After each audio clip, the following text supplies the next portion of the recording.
Friends, welcome to Biology Made Easy.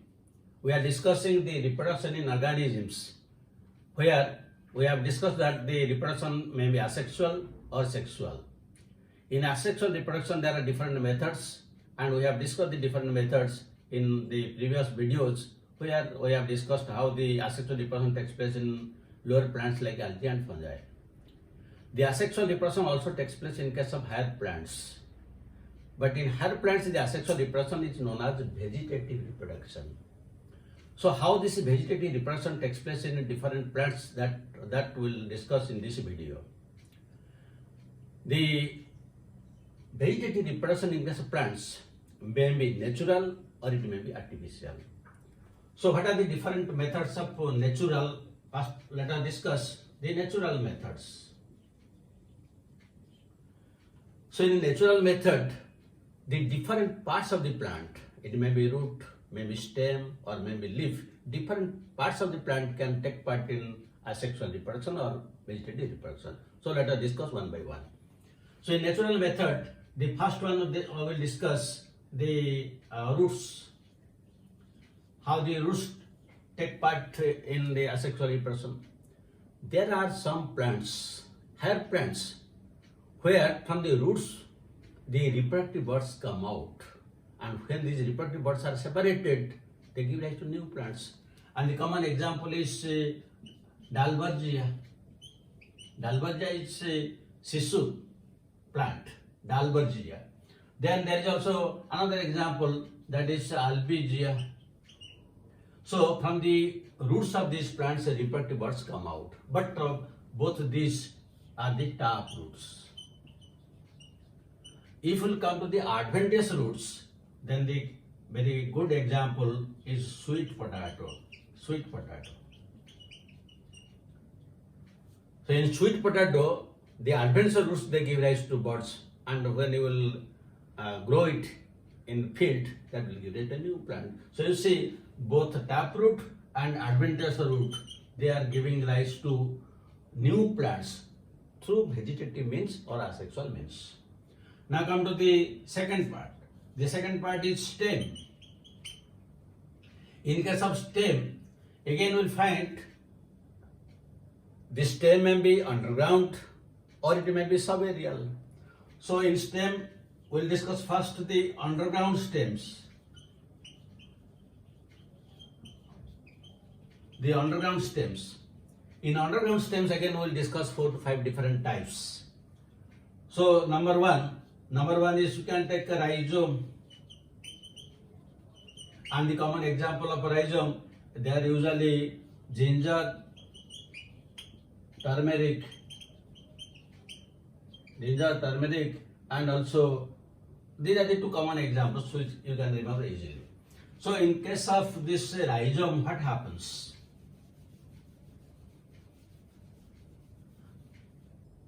Rhizome means this stem is flat and present horizontally on the ground, having distinct nodes and internodes. Suppose you take this is one, suppose ginger, this is horizontal, and these are the nodal lesions. From these nodal lesions, you will find a new buds can come out, and when they will be separated, they will give rise to. So they help in perennation of the plants. Perennation of the plants, and when we will separate this, they will give rise to new plants. This is known as underground and rhizome, the common example, ginger, turmeric. Now come to the second example. The second example is corm. When this rhizome becomes condensed and vertical, it gives rise to corm, like this. And it has rings of hairs are present. Rings of hairs are present, and again you will get some outgoes which are known as cormlets. Cormlet. Because this is corm, so this is cormlet. When this cormlet will be separated, then it will give rise to a new plant, and that is vegetative or asexual. And here the common examples are colocasia, then amorphophallus, Amorphalus is also known as Jamicanth. And also you can take the example of crocus. So these are the two types. Now you come to the third type. The third type is tuber. Third type is tuber. And the common example is potato. In potato you mark, suppose this is one potato. In potato you will find there will be some depressions like this. Some depressions are there. The depressions they represent the roots, and from this point the new buds will come out because they depend on the roots. These are the buds, and if these buds will be separated, or you cut it from this place and you plant it in the soil, it will give rise to a new potato plant. So this is known as tuber. Then come to the fourth type. The fourth type is bulb. And the common examples of bulb, they are garlic and onion. Garlic and onion. So in case of garlic and onion, you will find different, particularly in case of garlic, you will find different types of cloves are there.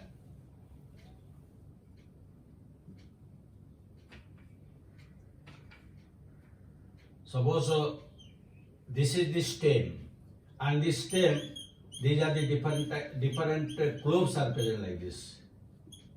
Cloves, and the entire thing is covered by one thin, dry covering. This is known as tunic, and this is known as tunicated bulb. So these are the cloves. And when these cloves, this is the stem, and these are the roots. That means when these cloves will be separated and will be planted in the soil, they will give rise to new plants. Similarly, in case of onion, this is the stem, and from the stem, the scaly leaves come out. This is the condensed stem, and from this the axillary buds come out. So from these points the axillary buds come out, axillary buds, and they give rise to new plants. So these are the two examples, both garlic and onion, and they are known as bulbs, and they represent the asexual reproduction or vegetable reproduction in case of higher plants. Then there is one fifth example. The fifth example is sucker. Fifth example is sucker. And the examples of suckers are, one is chrysanthemum, one plant that is usually gives beautiful flowers. Then the other example is, you can take pineapple, and another example is mint, pudina. So these are the different examples. In case of sucker, what happens? Suppose this is the soil and the plant body is underground, and from this underground to nodal parts, a new plant comes out. And then it becomes erect like this. So these are the different examples how it gives rise to new plant. This type of is known as sucker. This is found in case of mint, pineapple, and chrysanthemum. Then these are the 5 types of underground ones, and also you will find there are some stems which are subaerial, and they also give rise to different plants.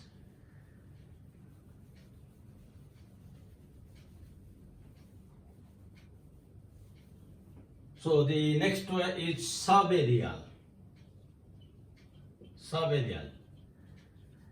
Within this stem, that previous one was underground, this is subaerial. So again in subaerial, we will discuss some are runners, then we will discuss the other ones. So runners, common example is lawn grass, and another example is centella. in runners what happens? You have all seen this lawn grass. So usually suppose this is the stem, it runs horizontally on the ground, and these are the different nodal regions. From the nodal regions the leaves come out and also the roots come out. Now if somehow there will be a break at any place, they will give rise to different plants because they have their nodes and leaves are there, roots are there. And since they are running on the horizontal and the ground, they are known as runners. And commonly long grass is very good example. Then the second one is stolons. Stolons. You can call the stolons as arced runners. Arced runners. Stolons are known as arced runners. And the common examples are, the stolon example one is a good example is strawberry, and another example is Vallisneria. Here what happens? It is the stem is arced. That means this is one stem, and these are the roots. The next one will be like this. Then the next one will be like this. Next one will be like this. And from each point the leaves will come out. This is known as stolon, and this is here you see the stem is arced. That is known as arced runner, and these are the examples. Then the third type. The third type is the offset.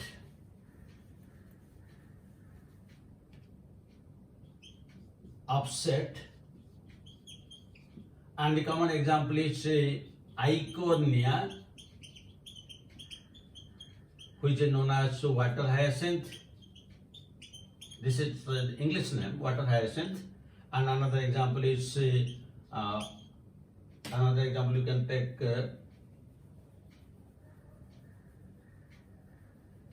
Pistia, and this is known as water lettuce. In case of offset, what happens? The internode is only one. That means a single internode is present. Like this. This is one node. This is one node, and this is the internode. And the leaves usually they come out from these places. These are the roots. This is only one. This is a single internode. This type of plants are there known as offset. So when there are so many plants, if there will be cutting at this place, then it will give rise to a new plant. This is the Eichhornia. And Eichhornia is also known as terror of Bengal. Terror of Bengal. Now why this is known as terror of Bengal? All of you might have seen this Eichhornia, water hyacinth, growing rapidly, abundantly in case of ponds and lakes or any water body. And if you have marked, the structure of the leaves and the blue flowers are very beautiful. That is why this Eichhornia was introduced in India. So this is an exotic species. Originally it was not present in India. Exotic species. For its beautiful flowers and leaves it was introduced in India, and for the first time it was introduced in Bengal. But within few days it rapidly multiplied and covered almost all water bodies, ponds, lakes, so that all the aquatic plants and animals like fish, tortoise, other animals, they are suffocated because they consumed so much of oxygen and water body was completely evaporated. So ultimately it became a swampy place, and it caused also pollution, and there is no aquatic animal. That is why the plant which are exotic species which are initially introduced in India for ornamental purpose became the terror of Bengal, because first time it was introduced in Bengal. So this plant is very important from examination point of view. So these are some of the examples of a subaerial. Now let us discuss the aerial